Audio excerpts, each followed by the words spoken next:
Pack your things and be gone by the weekend, Dad. Lorraine doesn't feel comfortable with you here anymore. That's what my son said to me on a Tuesday evening in October, standing in the kitchen I'd helped renovate, holding a coffee mug I'd bought him for Father's Day 3 years ago. He didn't look at me when he said it, just stared at the countertop like the grout lines held some kind of answer. I said nothing. I turned around, walked down the hall to the guest room they'd given me. The one without a closet, the one that used to be their home gym before they decided they needed a meditation space. And I sat on the edge of the bed in the dark. What my son didn't know, what nobody in that house knew, was that I had $9,400,000 sitting in accounts he'd never heard of. And I'd been waiting, for 2 years, to find out exactly who he was. Now I had my answer. My name is Gordon. I'm 64 years old.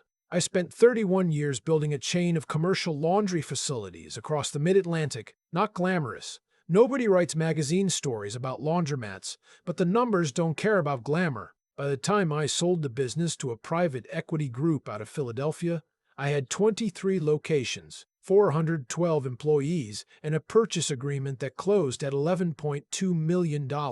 After taxes, legal fees, and paying off the note on my last 2 properties, I walked away with 9.4. I didn't tell my son. Didn't tell anyone, really, except my accountant and my attorney. I told my son the sale was disappointing, that the buyer drove a hard bargain, that I'd come out okay, but needed to be careful.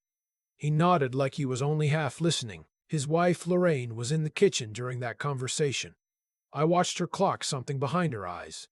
Just a flicker. Then she smiled at me and refilled my coffee. That was the beginning of the test. I didn't plan it consciously at first. But I'd known Lorraine for 6 years, since my son brought her home for Thanksgiving, and she spent the whole meal asking me about my retirement plans. Not my health, not my hobbies, my plans. She was 34 then, pretty in a way that required maintenance, careful about everything, what she ate, what she said, who she said it to. My son, Theodore, had always been susceptible to capable women. His mother had been the same way. I don't mean that as a criticism. Some people need direction. Theodore needed direction. They had a good life. Theodore worked in pharmaceutical sales, made decent money, around $80,000 a year. Lorraine ran a home goods boutique that broke even most months and lost money in the slow ones. They had a 4-bedroom colonial in Annapolis, Maryland, 2 car payments, a dog named Biscuit, that's the dog's name, not mine, and a mortgage that stretched them thin enough that they'd stop talking about vacations. 18 months after I sold the business, Theodore called me on a Sunday night. Dad, Lorraine and I have been talking. We've got plenty of space here, and we're worried about you being out there alone. The apartment's small, the neighborhood's not great. Why don't you come stay with us for a while? Save some money. Be near family. It was a generous offer. Or it sounded like one. I moved in 6 weeks later. I sold the apartment, put the furniture in storage, and brought 2 suitcases and a box of books to their colonial in Annapolis. Theodore put me in the guest room. No closet. I hung my shirts on a rack I bought at Target. The first month was fine. The second month, Lorraine started leaving passive notes on the kitchen counter. Gordon, please remember to rinse dishes before the dishwasher. Gordon, the thermostat stays at 68. Doctor's orders. Mine. LOL. Each note had a little hand-drawn smiley face in the corner, which somehow made them worse. I contributed $2,000 a month to household expenses. Theodore accepted it the way you accept a tip. Quick, without acknowledgement. Like making it a moment would make it awkward. I paid for their groceries twice a month. I bought their daughter, my granddaughter Nora, school supplies, birthday presents, the good Halloween candy. I took them out to dinner when Lorraine suggested it, which was often and always at places with tablecloths. Meanwhile, I watched.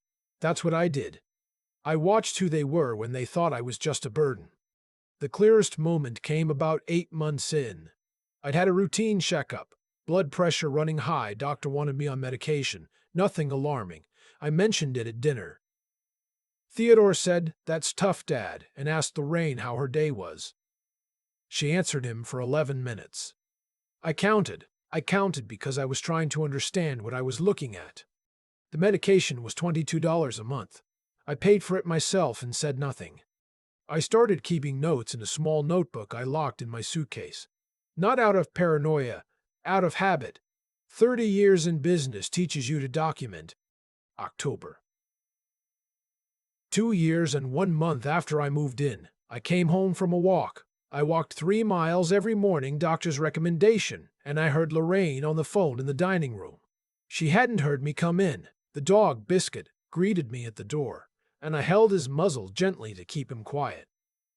I stood in the entryway and listened. I'm telling you, Sherry, he's bleeding us dry and he doesn't even notice. The grocery bills have doubled. He runs the heat all night. Theodore won't say anything because he's Theodore, but I've had it. I've had it with walking on eggshells in my own house.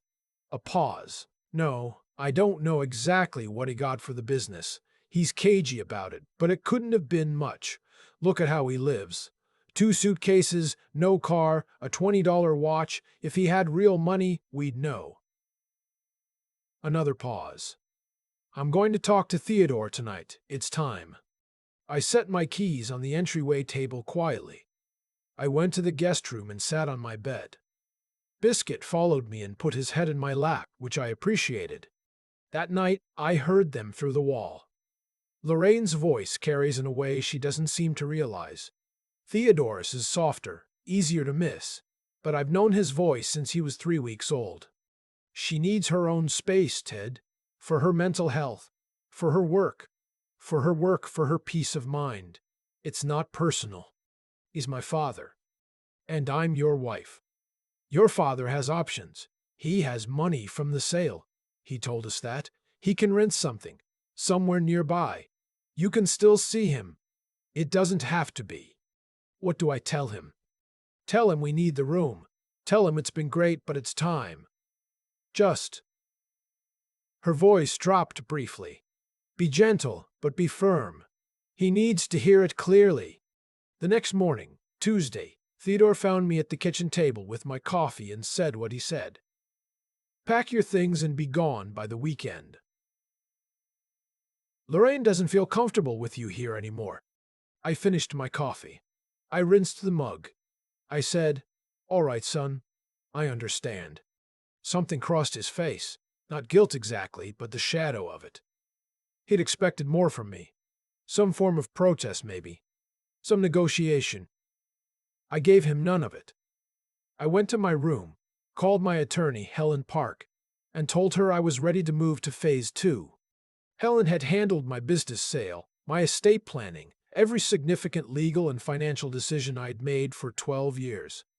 She was 51, sharp, methodical, the kind of person who remembered every document she'd ever touched. When I'd first outlined what I was thinking, moving in with Theodore, testing the situation, protecting my assets accordingly, she'd listened without interrupting, then asked 3 clarifying questions and said, Give me 2 weeks. The framework she'd built was clean. Before I moved in, I'd wired Theodore $50,000 toward a home equity project, new HVAC system, kitchen countertops, some bathroom work. The wire transfer had been accompanied by a promissory note, drafted by Helen, signed by Theodore at what he thought was just some paperwork for the gift tax documentation. The note called it a personal loan at 4.5% annual interest, 5-year term, with an acceleration clause I could invoke at will. Theodore hadn't read it. He'd skimmed the first paragraph, recognized my name and his name, and signed where the little arrow tab indicated.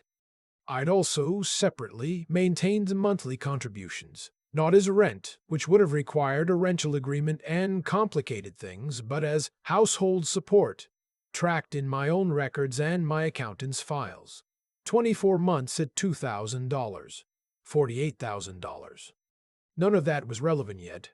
First, I needed a house. I called a real estate agent named Sandra from a firm on West Street in Annapolis. I'd researched her the week prior. 15 years in the market, mostly waterfront properties, excellent reviews, no nonsense. I told her my budget was up to $700,000, that I was prepared to pay cash, and that I needed to move quickly. Her end of the line went quiet for exactly 4 seconds. Then, "Cash, when can you meet?" Thursday afternoon, she showed me 6 properties. 4 in Annapolis proper, 1 in Severna Park, 1 in Zavinsonville. The second one she showed me, a craftsman-style home on a quiet street in the Hillsmere neighborhood. Backs up to a creek, 3 bedrooms, 2-car garage, screened porch, built in 2004, well-maintained.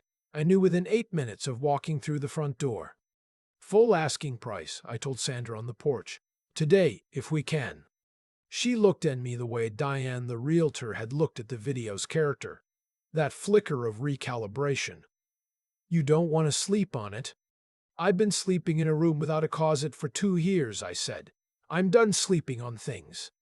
We wrote the offer on her tablet in the driveway. Sellers accepted by 9 p.m. I called Douglas, my private banker. We'd worked together for 15 years, and told him I needed $680,000 in my checking account by the following Wednesday. He didn't ask why. He never asked why. That's what 15 years buys you. Monday morning, I packed my 2 suitcases and my box of books. I left a note on the kitchen counter, next to the notepad Lorraine used for her passive reminders. "Theodore, thank you for taking me in. I've found a place and will be gone before noon. I left this month's household contribution on the entryway table. I hope you and Lorraine are well. Dad." I almost added something about Lorraine not needing to worry about her peace of mind anymore. I didn't. The note was better clean. Theodore's car was already gone when I carried the first suitcase out. Lorraine's SUV sat in the left bay of the garage. I loaded my things into the Uber I'd scheduled, left the house key on the entryway table beside the envelope of cash, and didn't look back at the Colonial as we pulled out of the driveway. Biscuit watched me from the front window. The Hillsmere house looked different under the Monday morning light. Better. The creek behind the property caught the sun in pieces between the trees. I let myself through the new lock with my own key and stood in my own living room for the first time in over 2 years. Sandra had arranged for a cleaning crew. The place smelled like wood and lemon. I set my box of books on the kitchen counter, made a note to buy a coffee maker, and called Helen. "I'm in," I said. "Good. Give it a week before I make the call." I spent the week unpacking, buying furniture, a proper bed, a real desk, a leather reading chair I'd been imagining for years, and establishing routines. I walked my 3 miles every morning. Found a coffee shop 4 blocks away run by a young couple from Jamaica, started going there every morning at 7 a.m. I filled my prescriptions. I slept 8 hours for the first time in months. On day 7, Helen called Theodore's cell phone and asked him to come to her office. She didn't tell him why, just that it concerned his father's estate planning, and there were documents he needed to be aware of. He came 2 days later, Helen told me afterward, in a blazer, which he almost never wore, like he was bracing for something professional. Helen was measured about it. She laid the portfolio statements on her desk 1 page at a time. Investment accounts, money market, the municipal bond ladder I'd built over a decade. Total, $9,412,000. Theodore stared at the first page for a long time. "This is Dad's?" "Your father has been quite careful about his finances," Helen said. "He's asked me to make sure you're aware of certain aspects of his estate planning. He told me the sale was disappointing. He said he needed to be careful." The sale closed at $11.2 million. After taxes and fees, he retained approximately $9.4. That was 3 years ago. With compounding, you're looking at the figure on page 1. Helen said he went very still. The kind of still that precedes either anger or collapse. In Theodore's case, it was something in between. She described it as deflation. Like watching a tire go flat, slow and definite. "The $50,000 we got for the renovation," he said finally. "The note. Promissory note, yes. Signed by you on March 14th, 2 years ago. $45,000 for the HVAC and renovation project, $5,000 documented separately.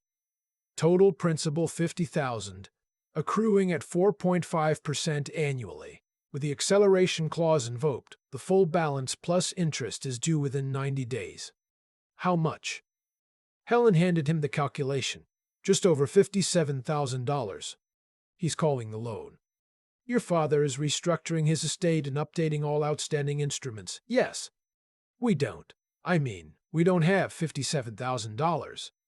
He said it quietly, like admitting it out loud for the first time. I understand. Your father wanted you to have full information before any decisions are made. Helen told me he sat in that chair for 6 minutes without speaking.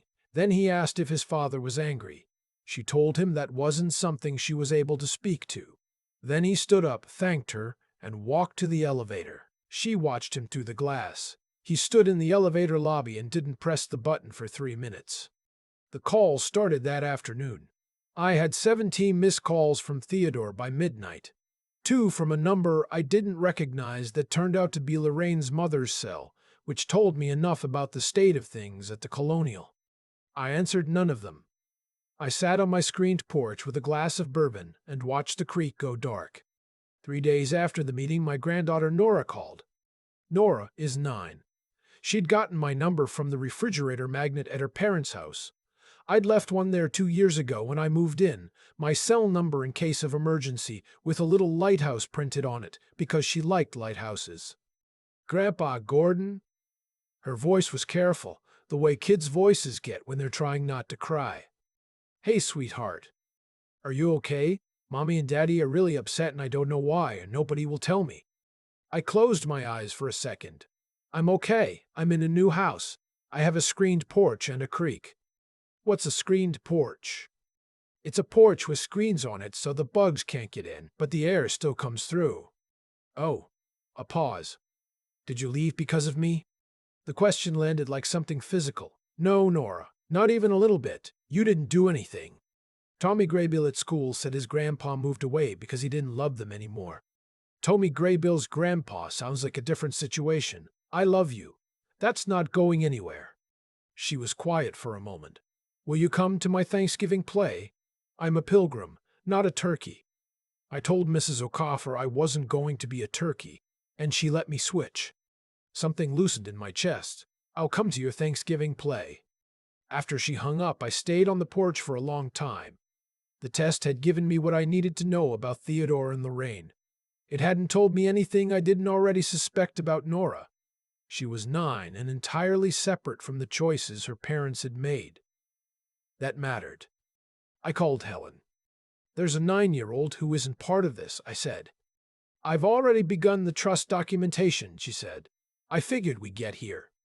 I told her what I wanted, an education trust for Nora, $250,000 managed independently, accessible for tuition, school supplies, and approved educational expenses from now until she finished her last degree, whatever that turned out to be. After that, a lump sum available at 25. Separately structured from my estate with a trustee who wasn't Theodore. Any other instructions? Her parents can't touch it. Of course. The calls from Theodore kept coming. On day 11, he showed up at my house. I saw his car from the porch. He'd gotten my address somehow, I suspected, from Sandra's public listing since the sale had processed, and I watched him sit in the parked car for 8 minutes before getting out. He looked thin. He hadn't shaved in a few days, which was unlike him. He stood at my gate. I had a wrought iron fence along the front, came with the property, and rang the call box. I answered it from my phone. Dad. His voice was stripped of everything. No preparation, no script, just the word. Theodore. Theodore. Can I come in? I released the gate. He sat in my living room and looked around at it. The furniture, the bookshelves I'd started filling, the view of the creek through the back windows. He took it in for a moment without saying anything. You've been sitting on $9 million, he said finally. It wasn't accusatory. It was just the fact, laid out flat. 9.4, and yes, while paying us $2,000 a month. While paying you $2,000 a month, and your groceries twice monthly, and every dinner Lorraine suggested, and Nora's school supplies, and the HVAC system, and the countertops, and... I know. He stopped me. I know, Dad. I'm not trying to do math with you. Then what are you trying to do? He looked at his hands. I heard what Lorraine said to you. What I said. The night before you left, I heard you in the hallway. I knew you were standing there.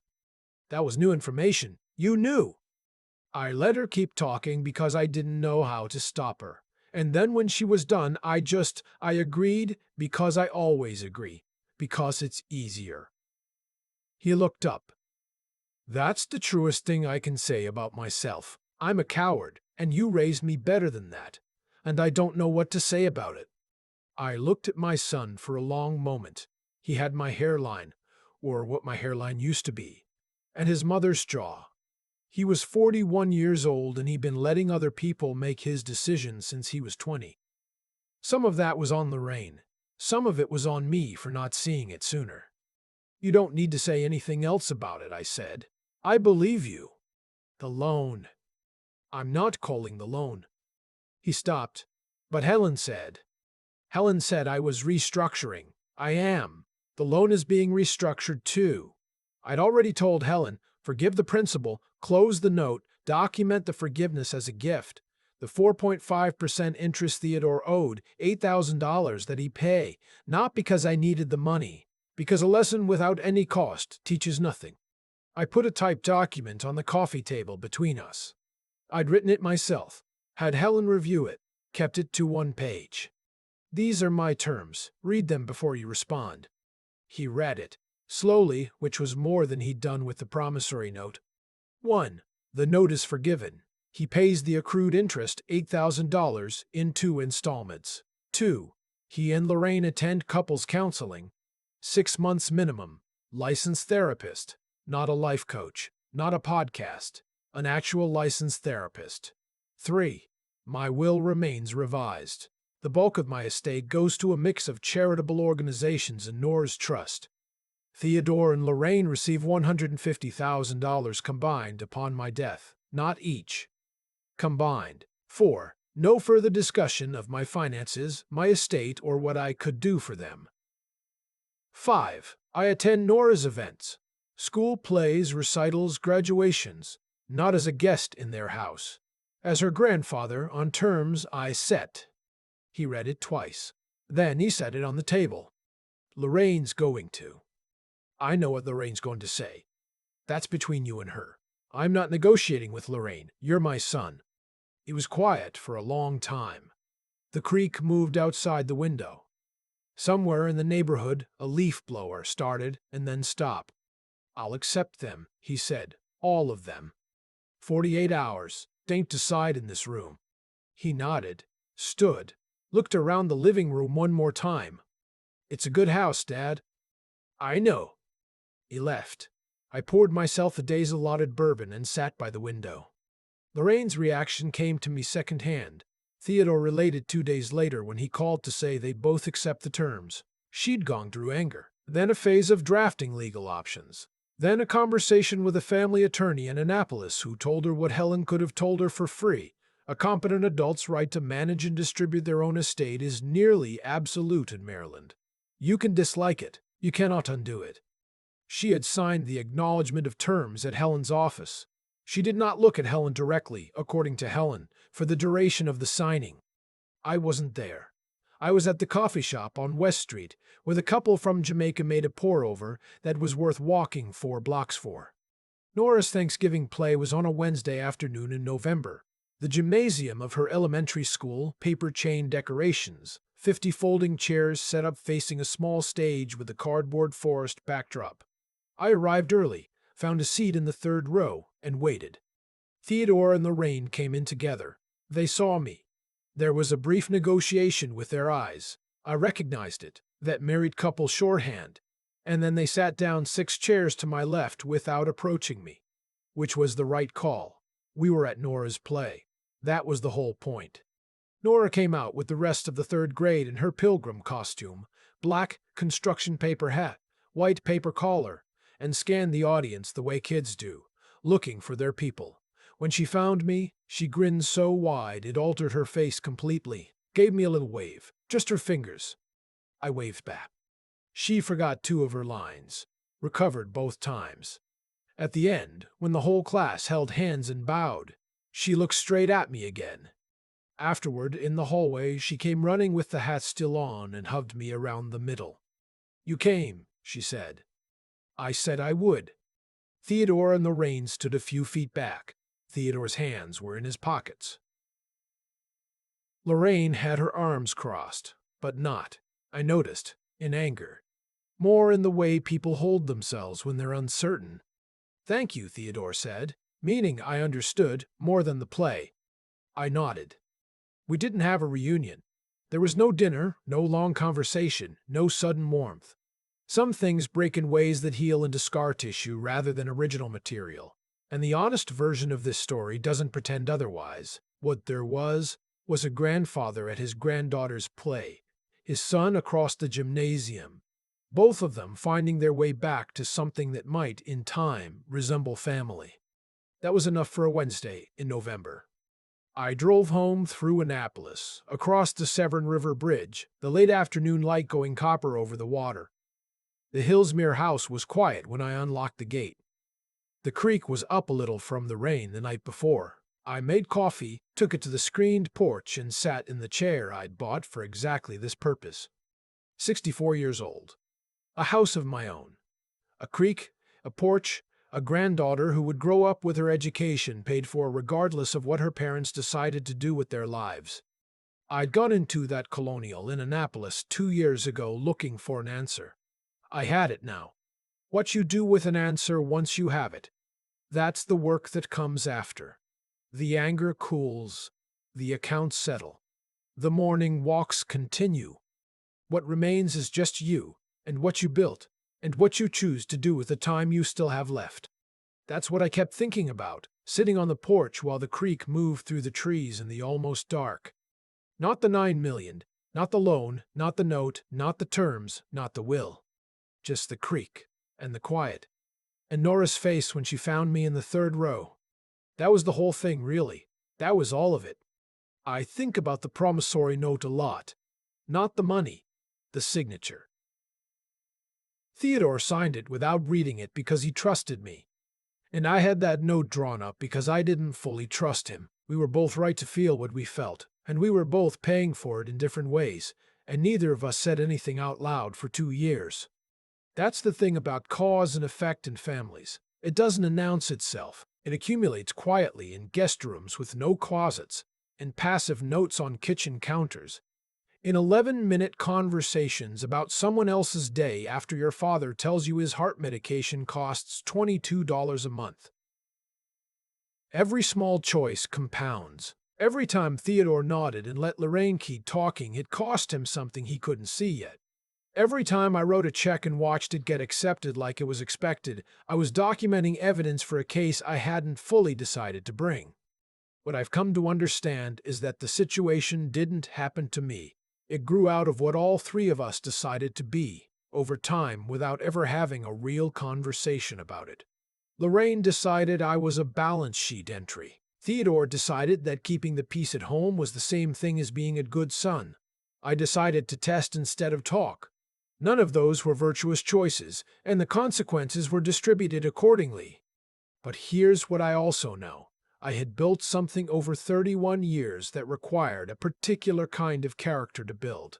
Not luck, not inheritance, the ability to sit with discomfort long enough to see what's actually true, to think clearly when everything in you wants to react, and to keep going when the easier path is right there. Those qualities don't turn themselves off when the business gets sold. They just find new application. When Lorraine's phone call told me what she actually thought of me, I didn't rage. I sat on a bed in a room without a closet, and I thought. When Theodore told me to leave, I finished my coffee. When I walked out of that colonial in Annapolis 4 days later, I didn't look back. Not because I didn't feel anything, but because I'd already decided what came next, and grief would have to wait its turn. I'm not sharing this story because I handled everything perfectly. The test itself, 2 years of watching and documenting and waiting, wasn't purely noble. There were moments when it was about something colder than clarity. I know that. What I'd say to anyone in a version of my situation is this. The way you respond to being treated badly matters as much as the bad treatment itself. If I'd left that house in a rage with accusations and threats, I'd have given Theodore and Lorraine a villain's role to play, and they'd have played it comfortably for years. By leaving quietly and letting consequences do the work, I gave them something they couldn't argue with. Nora's face when she found me in the third row of that gymnasium. That was the only metric that mattered in the end. Not the 9 million. Not the terms. Not Lorraine's expression at Helen's office when she signed the acknowledgement. Just a 9-year-old in a construction paper hat looking for her grandfather, finding him there. That's what you protect if you have the patience and the sense to know what's worth protecting.